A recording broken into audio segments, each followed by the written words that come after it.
topics and opinions expressed in the following show are solely those of the host and their guests and not those of W4CY Radio, its employees, or affiliates. We make no recommendations or endorsements for radio show programs, services, or products mentioned on air or on our web. No liability, explicit or implied, shall be extended to W4CY Radio or its employees or affiliates.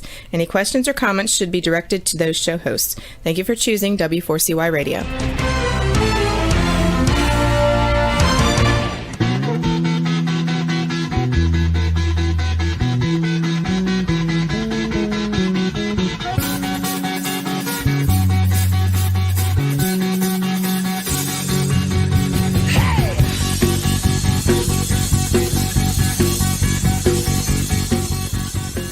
Welcome to the Camping Show. I'm C.W. Getz. And I'm Willow Munson. It is Wednesday, September 1st, 2021. We have a beautiful 75-degree. It was actually right at 75 today, and it was just a light little breeze. It was just perfect. You don't get too many days like that in Illinois, especially at my house, the blow zone, I call it. Pretty bad, but yeah. So, Willow, what's your weather like over there? Yeah, speak for yourself. Hurricane Ida is going through Pennsylvania right now, so it's currently extremely rainy. Wow. That's all it's been. Yeah, you were mentioning before the show the rain is so loud. I mean, is it? Yeah, I'm worried there might be some feedback because it's just pouring in on the windows right now. Oh my gosh! I mean, you're getting all the wind and the rain at the same time, and yeah, wow. And it's in big gusts too. Wow, that doesn't sound like any fun. Well, I hope you stay safe over there. But yeah, because you're in Pennsylvania right now. Is that right? Yeah, I'm back in the U.S. and in Pennsylvania. And here I'll be for a while. It was awesome. Morocco was awesome. Portugal was awesome. I ate a lot of food. Well, so how long? I mean, you actually came back and you went home to Duluth, because where you live, or your folks live, where you grew up, and then you went to Pennsylvania, or did you go right to Pennsylvania? No, I went right to Pennsylvania. So I went to I came right back from Portugal, and then I started my uni. Wow. Did you have any jet lag or getting back to a little bit? I had some pretty early mornings. I mean, it's like a culture shock when you come back here. I'm sure, like, even though you were gone, a couple months, something like that, 3 months? Yeah, 3 months. Yeah. Culture shock getting back to but you got a Starbucks here, right? But you had Starbucks there, right? True. Not in Morocco. No? Maybe one at the train station. Yeah. I'd have been going through a little withdrawal. No Starbucks. That'd been bad. Oh no. Well, tonight's episode is brought to you by Campground Views, making camping easier. And by Rutabaga Paddle Sports, providing time on the water. Tonight's episode is Happy Campers Summer with our special guest, Kevin Callan. Willow, could you tell us a little bit about Kevin, please? So Kevin, aka the Happy Camper, is the author of 18 books. He is an award-winning writer and a keynote speaker at outdoor events across North America, and is also a regular guest on several television morning shows and CBC Radio. Kevin has several film awards to his credit and writes a column for Paddling Magazine and Explore Magazine. He was listed as one of the top 100 modern-day explorers by the Canadian Geographical Society and was made patron paddler for Paddle Canada. Well, with that, welcome to the show, Kevin. Welcome, Kevin. Oh, did my mother write that bio? Mom writes all my stuff now. She's taken over another position. I said, "Hey, we got David Lee Roth backstage." I wanted to say that, but I couldn't work it. So he's back there doing handstands and flips and things before he comes on. Oh man, how you been? Good. Yeah. I just came back I was in Algonquin doing interviews, Algonquin Outfitters in Algonquin. The main outfitters it's their 60th anniversary. So I went around the park. It took me 3 days and visited all the main managers, all the access points, and asked them about the future, the past, whatever. Yeah. And I had the head honcho, Rich Swift, and I interviewed him. Really nice guy, but he is the owner of one of the largest outfitters in Canada, right? Wow. And we're filming this, and I just don't. I'm not a very serious person on camera. I haven't noticed that. I just thought you were the most. I've learned. Well, there's certain things I've learned in film through the years, and he had shorts on, and I kind of had to say to him, "Hey, moose nose," and he said, "What are you talking about? Moose nose?" Meaning like you cover up something showing there, buddy, before we. Oh wow! That's what we call it. What kind of films are you doing up there, Kevin? Well, we're doing porn, yeah. I guess it sounded a little like that, and I go, "No, he's not going to say that," but he did. Oh man. Oh my God! So you know what? It's been since March since we talked to you. And by the way, Dennis said he wrote your opening line, so I'm going to give him credit for that. That's fantastic. I'm so glad you actually said nice things. Thank you, Dennis. And Mustang, how are you doing? See you chiming in there. You know, it's been since March, it says here. But you know what? I know you were on a couple episodes. You were on with the Cliff special. We did something else, and I forgot what it was, but you were on that show too. But maybe that was I don't know. Was that the anniversary? Anyway, it says March here. So what have you been doing since March or the last episode? Well, let me take a drink out of my Bob, or no, what's his name? Ross? You've got a Bob Ross cup? Yeah. How did You're you so get that? excited about that. Oh my and God. when the hot tea goes in it, the painting appears. Oh, stop it. Disappearing now already because For real. Come on. I'm a dumb farm boy. Naive farm boy, not dumb, but I believe you. Is that true? No, it is. Seriously. What you just watch throughout the show, it will turn black. I am gonna keep an eye on this cup now. Now and this is just to prove to Dennis that I'm not drinking whiskey tonight. I'm actually drinking tea. Okay, it's not, what is it? Not monkey breath, not monkey knuckles, but what is it called again? Monkey I shoulder. know it's not monkey butt because we've already determined that a couple of times. What is it called? Monkey shoulder. Willow, you have to party with this guy. I mean, he is. I clearly have a lot to learn. Oh my God.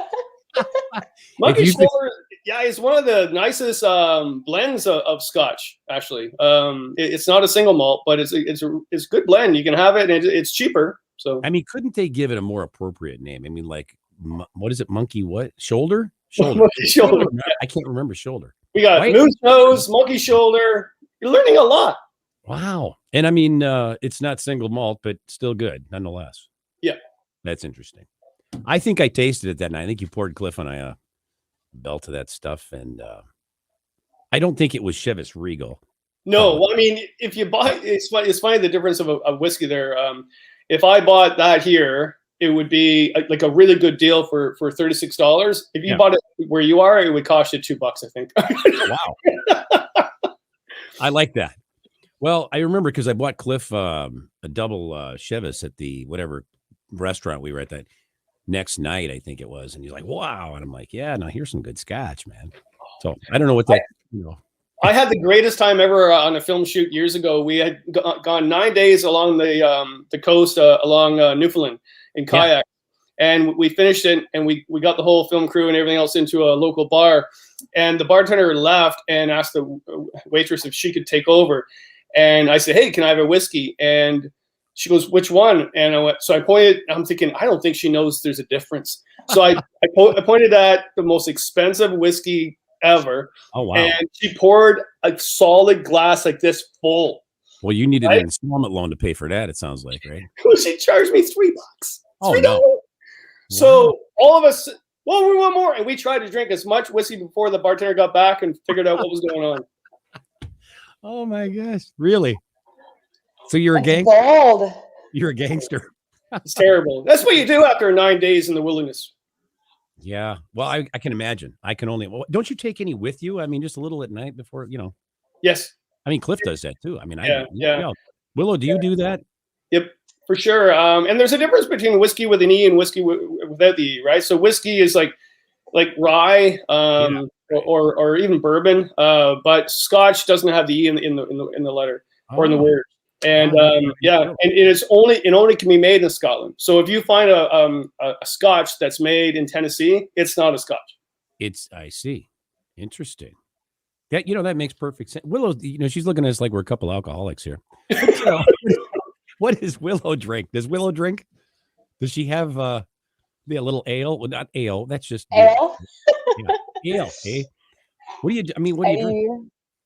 I don't know. It depends. I'm not a big drinker, but I also don't go on like these crazy 10-day adventures where I need a little something at the end of the day. Yeah. Well, Kevin makes up for the both of us. He takes. Seriously, I'm not the Dean Martin of the canoe world. I swear to God, I just have my wee bit, just a wee bit. Yeah, you just dated yourself there. You know that, right? I know. Dean Martin. Willow's like, who in the hell is that? Oh, and rightfully so. He says, well, yeah. So, I mean, I just figured, hey, I'd ask you, see what you were up to since March, but it sounds like you've been kind of busy. Yeah. No, it was really busy in the spring. Well, we had another lockdown, the third lockdown. So that slowed us down getting out in the woods for a bit. So we had to sort of like, come on. And then we're allowed to go out. It was almost like a bunch of horses being let out of the barn. But the very first thing I did is I had a job actually through Explore Magazine, writing about where I grew up and where I connected to nature. So it was Milton, which is actually southern Ontario, southwestern Ontario. So it's right across from Detroit. And I grew up there. My dad took me out fishing, and then I loved nature. And I worked out at a wildlife center, worked in forestry, did all these contract jobs, and went trout fishing as a kid and that sort of thing. So I thought it was really cool. After that lockdown, I needed to keep sane. And I always find it helps to go back to your familiar places. Mm-hmm. So I went back to a whole bunch of places. So I went for 18 days and I visited a different provincial park or conservation area every day or every night. Oh, wow. And what I also did along the way is I interviewed local people and promoted their stuff to help local businesses because they were not doing well. Nice. But get this, what reality of it was, I got some cool stuff. So every day the tourism set me up with a local brewery, like where they make their own beer. Okay. So every day I'd visit them, I'd taste their stuff. They'd give me stuff. We'd go back to the campsite, we'd have somewhere on the fire, all the local foods and stuff like that. And then I visited places where I banded birds, and I went and banded birds with them where I used to work. And it was kind of cool. I dressed in a bee outfit. It's hilarious. So one day I looked at the script and I was like, I'm visiting a place where they make mead, which is actually beer made of honey. I thought, that's cool. I've never done that before. Yeah. A really nice local family. They've been doing it all their lives and their grandfather's lives, whatever. But they kind of befriended me. So they took me out to the bees, and then they put me in this full bee costume, and it was a heat wave. Oh, I thought I was going to die. Wow. And the guy that was handling the bees had nothing. Like he was like, and I go, are you getting stung? He goes, yeah, we used to get stung about 10 times a day. I was like, oh, wow.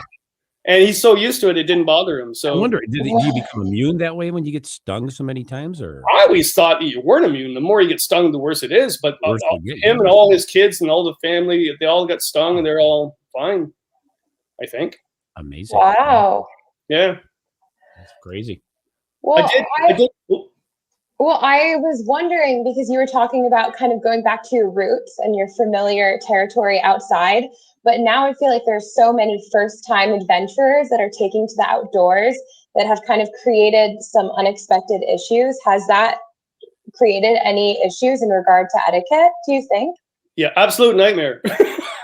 I think everybody that's been out there this year can agree with me. Goods and bads of it. It was because of COVID that this happened. You couldn't go anywhere else except your local areas. You couldn't go traveling. But also a lot of people wanted to go back to reconnecting with nature because we're all born from wilderness, and that's deep down inside of us. We're all like that, every single culture on this earth. Absolutely. So they started going for walks for the day in the woods, really liked it. They want to go camping for the first time. You still can't buy a canoe. I mean, Novacraft Canoe, they have a night shift going on making canoes, and they're still overbooked beyond next spring. Yeah. Wow. There's so many people. You can't buy a stand-up board. There's no, and you could on Kijiji for thousands of dollars. Yeah. So I think that was really great because I spent all my entire career getting people out in the woods so they can reconnect with it and protect it. So I was like, yay. Yep. But it shows in history that this always happened. Like after World War II, that happened. After the Great Depression, that happened. But also there's some people that don't know what they're doing. So there was a lot of injuries, a lot of deaths, a lot of drownings, which is not a good thing because then people get afraid of nature again and they stay away from it because of those. So we had to make sure, we're educating people on that. And also people just doing things. They're like, what? Why would you think that? Like, I've never seen so many people poop on the portage, like right on the portage. I was just going to ask you what kind of things, but yeah, just like that, huh? And when you talk to the people, because, I'm not angry with these people. I just sort of say, hey, you're not supposed to do that, eh? And they're like, I didn't know. But it's almost like that Steve Martin joke. I didn't know armed robbery was illegal. It's like, really? But I'm gonna ask you guys some etiquette stuff that people didn't know. I talked to them on the portage. So if I have a canoe, like say an 18-foot canoe, really heavy canoe, and I'm going down the portage, and someone is coming the other way with a pack on. Right. Who moves over? I would say the guy with the biggest load is accommodated. Yeah, that's what I. So if you got the big canoe, then basically, the person with the pack, it would be easy. Well, absolutely.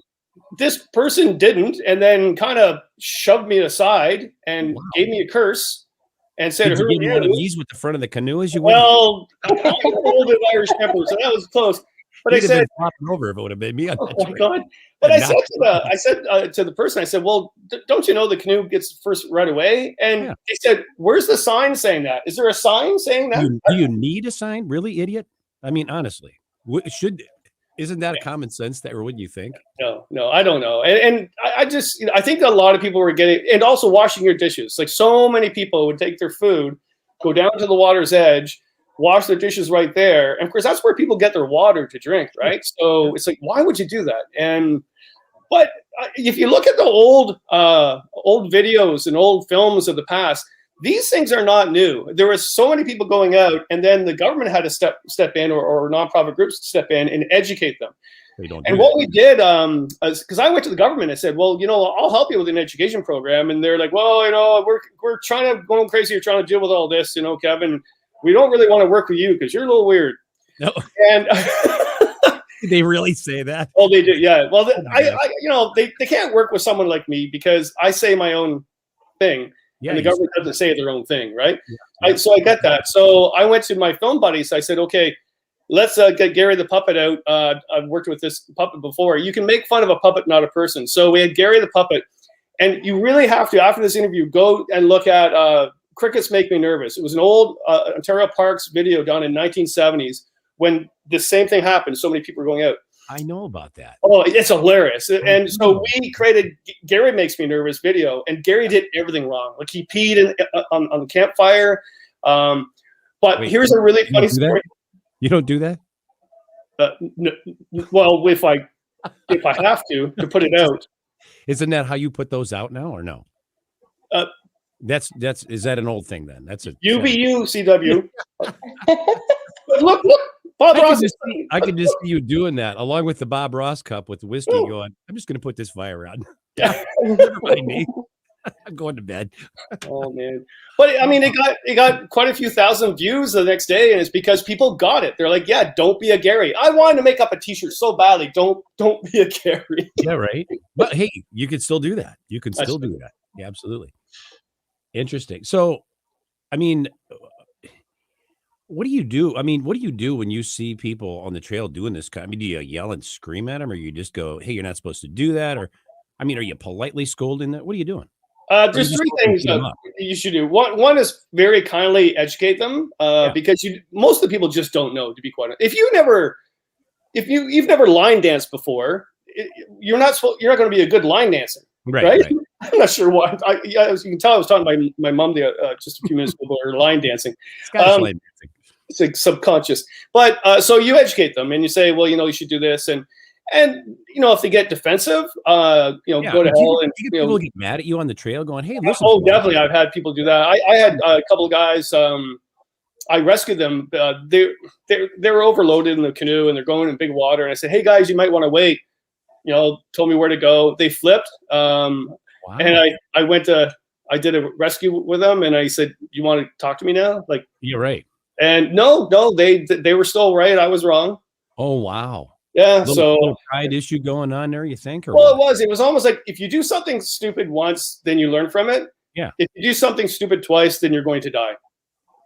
Generally. So I shouldn't say that. I was wrong. So. Well, that's okay. But, I mean, I can't believe someone would actually, after you save them or help them, then they wouldn't go, you know what, mister, we're sorry. Well, most people do, but narcissism gets in people's way, right? So now you could do also, so education is number one. And after that, it's fines, like fine them. But fines really work? Do they really work? Well, no, they don't, because I was in Algonquin Park and I met these guys who were dumping a bag of garbage on the portage. And I said, hey, take it back. Well, screw you. We're not doing that. We're not carrying it. And I said, well, someone's going to get you a fine. So I started filming it, right? And I said, well, you're going to get a fine here. They go, it's what, $250? Who cares? Actually, it was only $150. And they said, and even if we get fined, really, we could fight that. Wow. Rich kids. Yeah. Well, yeah, I was just thinking that. Wow. Yeah, the money meant nothing to them, right? So, and then there's a certain point where you can educate, you can find them whatsoever, but eventually they're not going to go camping anymore. So the good thing is, and just to put everybody at ease, and this is a historical thing that has happened before, you have a massive amount of people going out, like quadruple the amount of people going out in the interior and the backcountry right now. But that will weigh. And I would say about 2 to 3 years from now, if you're wanting to get a canoe, wait, because you're going to see all of them on sale on Kijiji. Because once we're allowed to go travel again, once COVID comes down, then everybody's going to spread out. And there's going to be a very small hardcore of people, new people that have learned and been educated and love the wilderness more. So I don't think it's really a bad thing. We just have to deal with what's going on now. Yeah. Yeah, and you know what? I had this, and I said Willow. I said number 2, but I meant number 3 because we just pretty much going through that. I was going to ask you. I said, hey, as an influencer, you get people to here as an influencer or advocate of promoting people to experience outdoor adventuring for the first time. Do you have any reservations about encouraging the masses, to get outdoors? But you pretty much answered that. I mean, it's like, hey, yeah, I want to do this a long time, but now we've created a problem, and the problem's not a new problem. It's just a reoccurring one, basically. So, yeah. It really is. But there's also the thing that's going on now that hasn't happened in history, and it has to do with getting things too easy. I always put it towards a trout stream. You really work hard to find trout in a trout stream, and when someone wants to find that place easier than you did, you get very upset with that. And because you really worked hard doing that. So imagine this, on the Nipissing River, I would walk down that river, wade in it in the summer, and I would feel the cold water coming out of the side of the banks, and that's where the brook trout would hold up in the summer, and I would mark that on my map, and that's where I'd go fishing. Oh. Now, Jake, an old timer up there, showed me how to do that. Well, when I said that once at a show, they're like, well, can I have that map? I went, why would I give you that map? Why? And you do the work for us, and we want to reap the benefits of your labor. Yeah. So I think, and a good story to tell that happened here in Ontario. There was a fishing guy, Mike Bolger, and he's a writer too, and he's on social media. And him and his son went to Algonquin Park, and they videotaped. They have a YouTube channel, massive brook trout, biggest brook trout I've ever seen. They were catching, right? Yeah. And so, of course, everybody on the YouTube was saying, "Hey, where's that lake?" He goes, "Well, sorry, the rules are like ethically, I'm not going to tell you." And so someone went to the government and said, under the Freedom of Information Act, I want to know where he camped. Wow. Yeah. So it went to court, and the guy lost, and they appealed it, and he lost again. But you're thinking, what? Who would do that? Why would he even think that he could win that? Exactly. Yeah. It's crazy. Yeah. Well, can you tell us more about the recent interview you did with Diane Whalen? Oh, she's the real deal. Holy jumping. Greatest person ever. Yeah. Get this. So she's a filmmaker. And so she wanted to go across the Trans-Canada Trail, which is it's a new trail. It just opened up a couple years ago, or more than that, I guess, whatever. But it was when we turned 150. And it actually goes right across Canada for 24,000 miles, right? Mm-hmm. So she's had this great idea. She goes, well, I'm going to go across it. I'm going to bike it, walk it, canoe it. And it'll take me 500 days. So her film was called 500 Days in the Wild. Well, she just finished. It took her 6 years. Whoa. I didn't catch that part because I watched part of that interview, but I didn't see that. Oh, my God. Yeah, 6 years. And what happened was she did it like a turtle, not a hare. She visited local communities, all the First Nation communities. She would stay with them for a while, learn from them. She wasn't in a hurry, and it was all about immersing herself in the spirit of nature as opposed to going as fast as possible, which is another thing that's happening now too, because there's a lot of marathon people out there, and because of COVID, they couldn't do their typical marathons. And hats off to them to do it. I'm not that type of person. I don't get why you would race through the wilderness. I don't understand that at all. I worked so hard to get out there. Why am I going to rush to get out? But something in Ontario, in Algonquin, called the Meanest Lake, which is something I've done. It's a race around the park, and of course I did it the slowest ever. But they had so many people that they're wondering if they should shut it down doing this race. Oh, wow. Yeah. And the record was actually 4 days. It took me 3 weeks. So But going back to Dee, so what happened was she was on her second year, and Explore Magazine contacted me to do an article on her. So I said, well, I phoned her and I said, I'll catch up to you in Peterborough, near where I lived. Mm-hmm. And she was, yeah, I'm a little behind, so just going to camp near this bridge for the night. I'll see you in the morning. I said, whoa, what bridge? Well, just outside of Peterborough. I went, no, if you camp under that bridge, you'll either be murdered or you'll be high on meth by the morning. Oh, wow. So I said, no, it's not a safe place. So here I'm trying to protect her, and she's going across Canada her own, and she was fine, right? So I kind of like silly me, but so I brought her back here, and she stayed here for a few days, and I got to know her. And you just have to listen to the interview I did with her. She speaks like a poet, and she was telling me how she might be done soon. Of course, like 6 years later, she gives me a call. Oh, I'm done, Kevin. Oh my gosh! You ever wonder what happened to her? You're like, wow, it's been a while. Well, no, she was communicating with people throughout the way. Like these Trans-Canada Trail, there's a lot of wild, remote areas, but there's some that's not. I mean, But I mean, just you. Did she ever? I mean, she kept in contact with you the whole time then. Yeah, yeah. In fact, I got her a canoe to use. So she went across Lake Superior and also Manitoba. She also went up to I think the Churchill River. I forget the river she did, but part of that trail is a waterway trail. There's no land, so you have to paddle it. She borrowed one of my prospector tents to winter camp across, hauling it on a toboggan. Oh, wow. Yeah. Interesting. I tell you, when she talks, like all those people that think they've done great things in their life, just shut right up. Yeah, you mentioned that before the show. What did you say? All the nurses? What was it again? Yeah, all the narcissistic idiots that think that, sorry. But when I interviewed her, I was just like blown away. My daughter, 17-year-old, she's like, wow. And she's just speechless, right? In fact, my daughter even said, if you make Kevin speechless, you got to be good. Oh, wow. Yeah, I can imagine there's a lot of truth to that, right? Oh, wow. That is so cool. That is so cool, so she's going to do a film and a book on it now. So that's so cool. That's very cool. Well, I think we're going to take a break, but don't go away. We'll be back with more of The Camping Show on W4CY Radio and Talk 4 TV after these messages.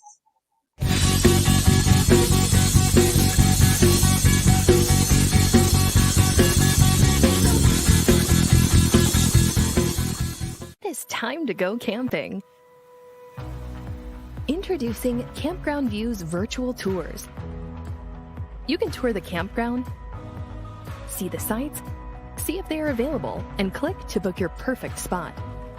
Hit the open road and explore the amazing places found in nature. We make it easy to discover, find, and book your site so that you can go have the fun and freedom you seek. Campground View's virtual tours make it easy and simple for you to see where you are going. A few years ago, someone asked Rutabaga's owner, Darren Bush, "Hey, how long have you guys been selling boats?" Darren replied, "We don't sell boats. We sell time on the water." Of course, that comes in all types. We help people paddle more safely with Rutabaga outdoor programs. We rent canoes, kayaks, and stand-up paddleboards. We sell and install racks to get you from home to adventure. Rutabaga's got everything you need to get you out on the water, like paddles, life jackets, dry bags, and clothing. Rutabaga Paddle Sports, on the web at rutabaga.com. Mention you saw this ad on The Camping Show.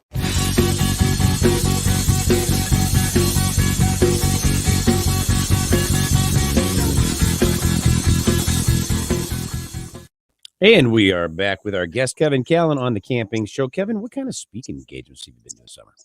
I didn't do any this summer. No, I wasn't doing. Take a break. Well, I mean, in the springtime, I generally do 40 to 60 presentations, right? I go crazy. This year was different because of COVID. I did them all online. Actually, I did more, actually. But yeah, once the season happens, I'm out of there because I don't want to be the person that actually used to do it. Did what? Right? Yeah, those people. Well, back in the day, I remember going to school. I always hated the teacher that said, "Well, back in the day when I did this, why are you not doing it now?" Like, I don't know. Those who can't do, those who can't teach, right? Yeah, that's the old thing. It is actually right. And yeah, so I did. This would just freak everybody out. Try this one, especially knowing me. I did 3 solo trips where I did not take my camera. Oh wow, good for you. I So you just enjoyed yourself. You didn't work. You just enjoyed. No, I was on a lot of media this year because of what was going on, like we talked about. So many people going out, so many problems and things like that. So I was on TV and radio a lot.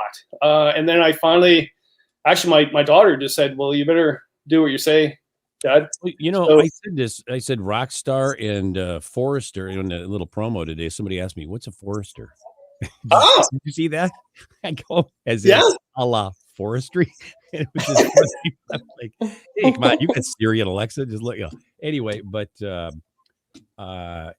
And then somebody asked if Willow was single. I said, well, her fiance is a Marine, U.S. Marine or something like that. Kevin just told me about that before the show, and I didn't even see it. Standard answer. We try to look out for our co-host. Here you oh my Lord! I think sometimes people should think.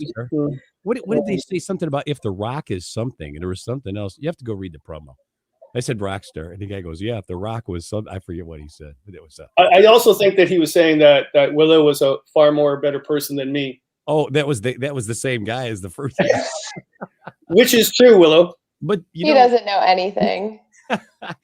But you are a rock star. You're like everywhere. You're like David Letterman, all over the the airwaves and TV and all this other doing interviews. Yeah, I think that had a lot to do with why I went and just brought my journal like I used to in my canvas pack, and it was good not to film. I was burnt out, and actually COVID burned me out too because I was actually here a lot by myself because we couldn't go anywhere because we're regional lockdown. Yeah. And when I was able to go, I just sort of said I went to Crown Land, so I didn't go to a park. So I just didn't want to see anybody. I love people, I just didn't want to see anybody on the trip. Just the dog and I went to some Crown Land and found out of the 3 trips, 2 of the routes I hadn't been to before at all. So I found new Crown Land. You guys don't have Crown Land in the States, but it's basically an area outside of a park that any Canadian or American, if you get a permit, can freely go and camp anywhere. So we don't have Crown Land, but we do have Crown Royal. So which is different. No, that's one of the worst rides. Oh, see, I like that. I like that stuff. Yeah, we have different tastes. I'm sorry, Willow, go ahead. Well, I was going to say, if you haven't been doing any speaking engagements, have you had any noteworthy experiences during any of your summer trips? Yeah, one great one was my partner Christine and I went and did the Upper French River, and she car camps a lot. Like she's camped all her life, but what I mean is had like a campground. So going in the backcountry is a little different for her. So I made sure she went on a trip that she would enjoy and not hate. So there wasn't any portages. We didn't really see anybody because we went and did the upper part of the Upper French, and we saw native painting she's never seen before. And I know all that area because I've been there all the time. I kept thinking how many places I've gone to in my life, and a lot of places. And now it's really time to share her. Look at this place. Sure. And it was an easy route, really. I love that trip. We saw a lot of wildlife. I mean, gosh, I've been going to the places where I camped. I've been going there since I was 12 years old with my dad. So it was nice to take her there, and she had never been. So, did you let her take her sleeping mat? She has so many sleeping pads. Oh my god, you were so mean. You were such a mean boyfriend. Oh, she has. Here's the thing. I saw that on Instagram. I go, Kevin is going to be in so much trouble.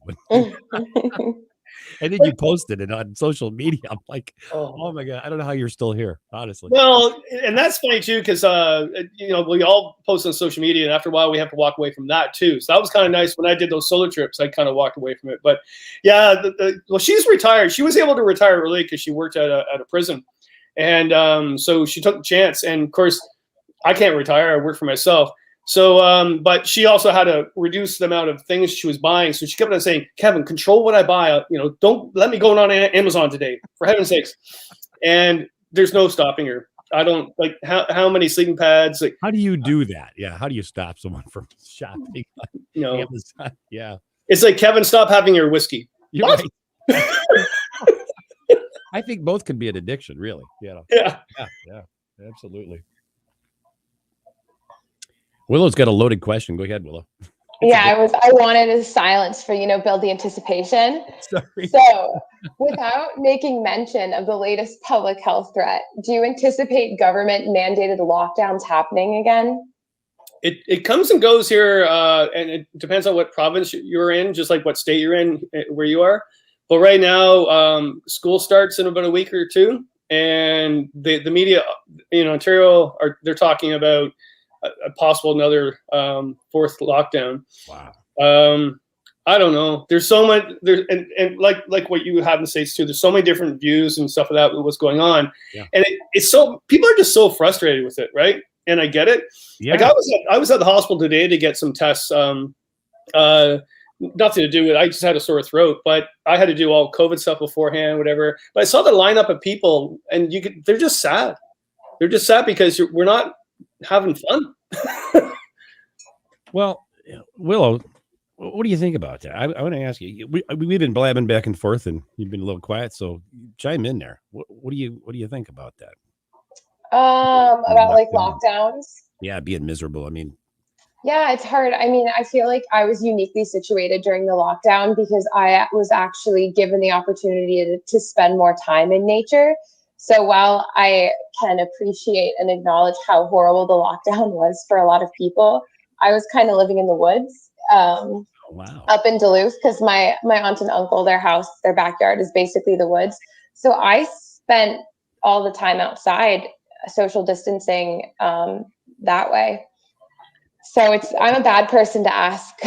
Well, you know what though, not seeing a lot of people. How do you deal with how do you deal if you're just not seeing people for a while? Are you good with that, or are you like, oh, I need people?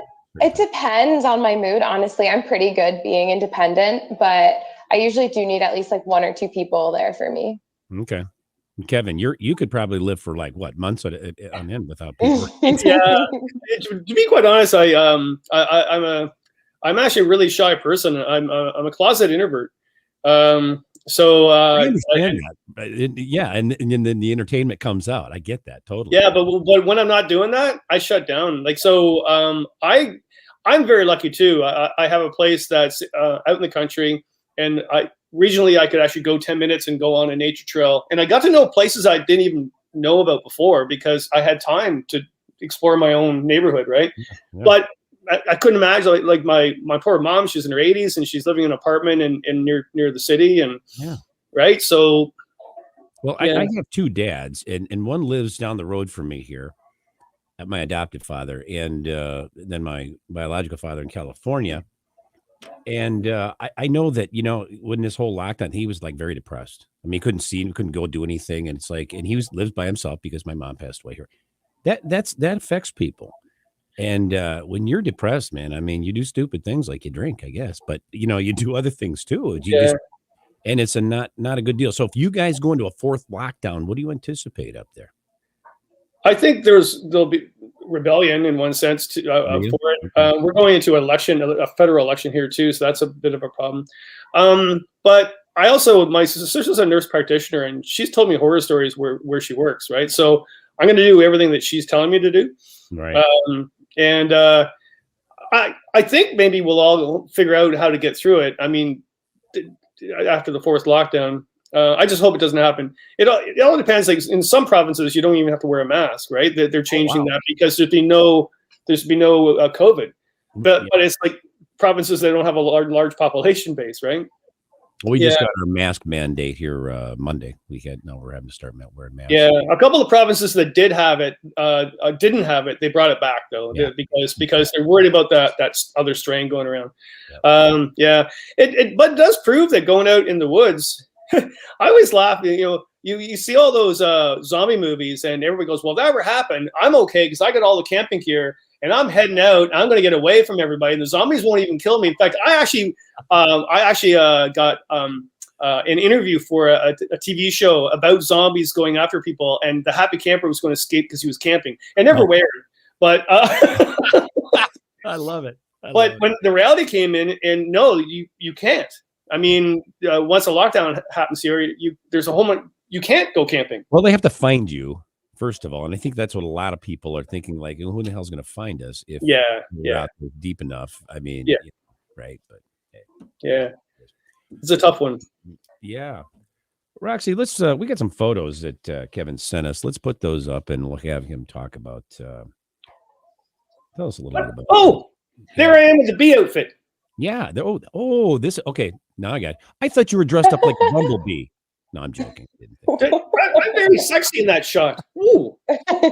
You're sexy in every shot, Kevin. You're a rock star, right? What do you do? Okay, wait a minute. What are you doing with those canoes in the bee suit? What's the canoe? Is that just in the picture? Or the canoe was with me the whole trip because we would paddle routes all the time. We're not on that particular day. But yeah, it was a great journey though. We did something every day. And I interviewed probably 3 to 5 groups a day on different things about what was going on in the province. And yeah. Now the fun part is Christine, because she was retired, she goes, well, I'll go with you because it sounds like a good holiday. I went, yeah, it's going to be fun, but we start in the morning and don't end till really late. And end up there was 16 of the 18 days were thunderstorms, heat wave. Oh, wow. My dog got the trots and got really sick. I got the trots. And sounds like a great time, Kevin. Yeah, but it still was. Yeah. Oh, wow. Yeah.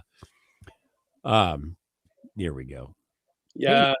Is that one of those bug? That's one of those bug shelters. Well, yeah. What happened was I put the tarp up because it was just downpouring rain all day, and then the bugs came out as well, the mosquitoes. So that's a good picture because that shows Christine's expertise on campground equipment. Because that's what she would take on a campground. I would never take that bug shelter with poles in the interior. She put that up, and I put my lightweight tarp on top that I would take it to the backcountry, and we mesh. Nicely. You complement one another. Oh my Lord, that's a messed up story. That's Jumbo the elephant. When you go to these local areas that you didn't even know existed. I mean, I grew up near this town. I didn't know that Jumbo the elephant in 1885 he was the main elephant for the circus, famous elephant, and he got hit by the train and died because he was trying to help a baby elephant across the track. Oh my gosh, that's horrible. And you're reading, so you don't know anything about this. You're like, I didn't know this, and you're reading all the information, and then you found out that the circus stuffed him and then took him around for another 30 years as a stuffed elephant. What? Yes. What?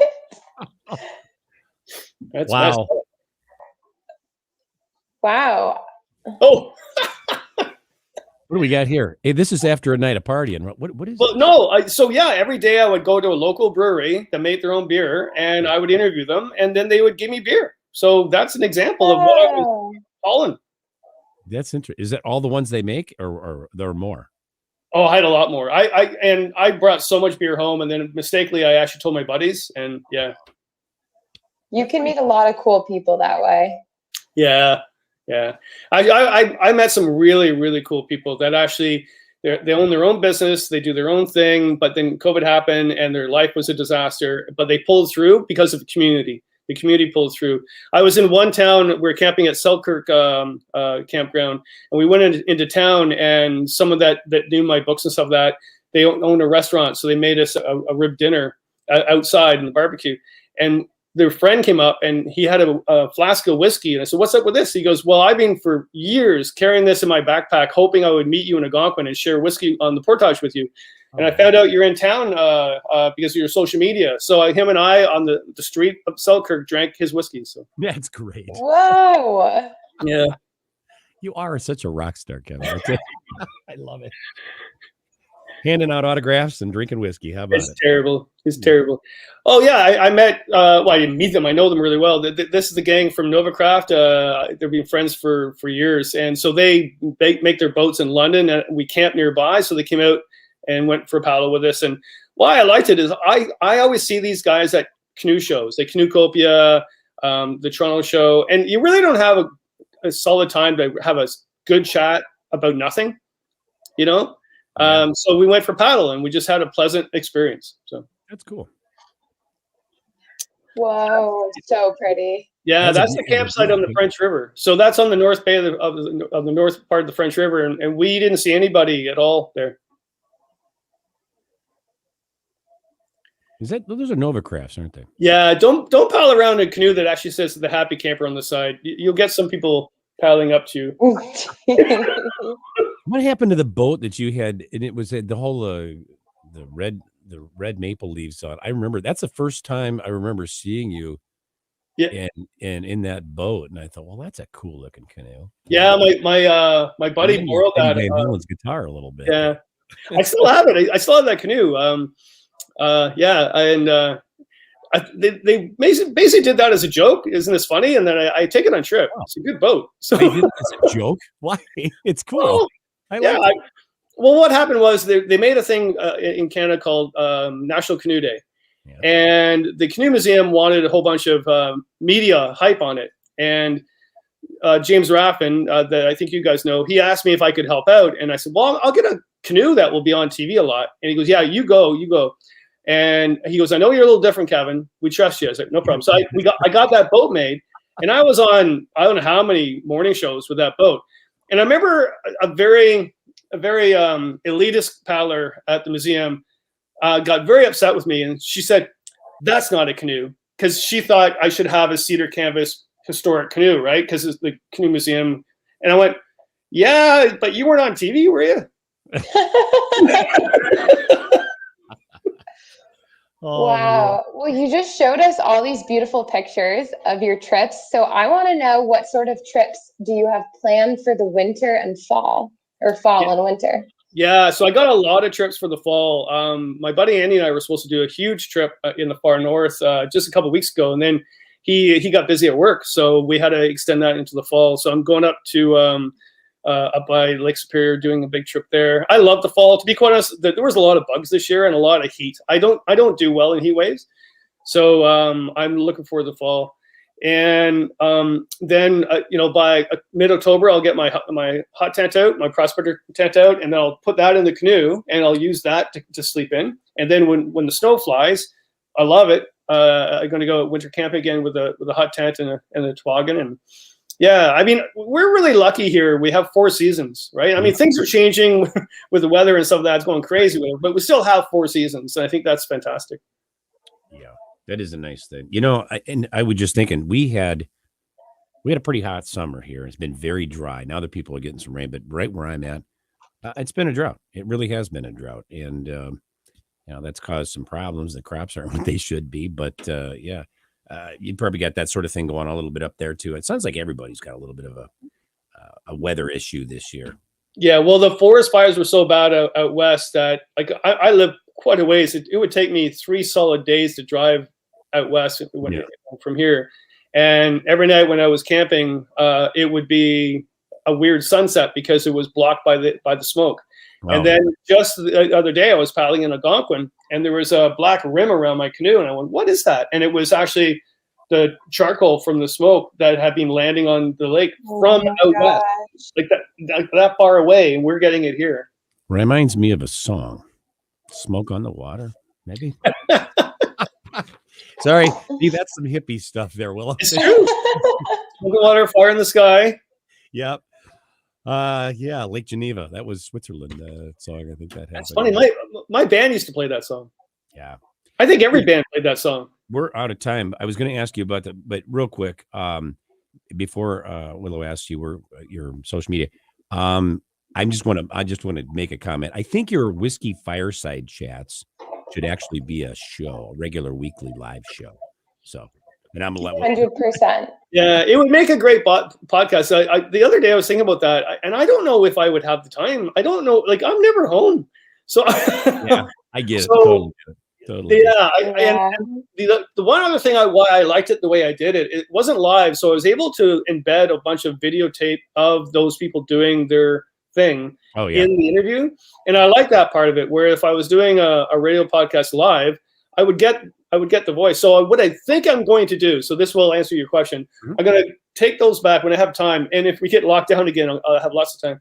Mm-hmm. I'm going to actually create all those into podcasts separate. Do it. Absolutely. Wow.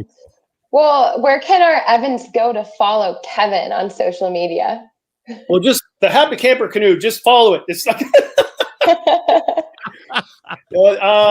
the best is actually to go to Casey Happy Camper on my YouTube channel. If you want to watch those fireside chats, D Whalen, check it out. It's the latest one I did. There's a lots of them there, and a bunch of other videos too, and also Gary the Puppet. messed up. And then my social media, I'm at KCA Happy Camper on Instagram and the Happy Camper on YouTube, and also Kevin Callan, not YouTube, Facebook, and Kevin Callan on Facebook too. So tell me how your trips went this year. And if you have any questions about Canoe Routes too, I answer them all the time. I really enjoy doing that. And I'm so glad that people are getting out there, just maybe learn a little bit more ethics. Yeah, absolutely. Well put. So, well, Kevin, thanks for being on the show again. It's always a pleasure having you back here, and we'll have you back again, I'm sure. So, thanks a lot, guys. And Bob, Bob, what's it, Bob? No, the painting's all gone on Bob now. Yeah, yes. Right. We also want to thank our sponsors, Campground Views and Rutabaga Paddle Sports, for bringing you tonight's show. Be sure to tune in for next week's episode, all about canoes, with our special guest, Bear Paulson. Until then, thank you for tuning into the Camping Show. This is C.W. Getz and Willow Munson, reminding you, learn more, do more. See you next week.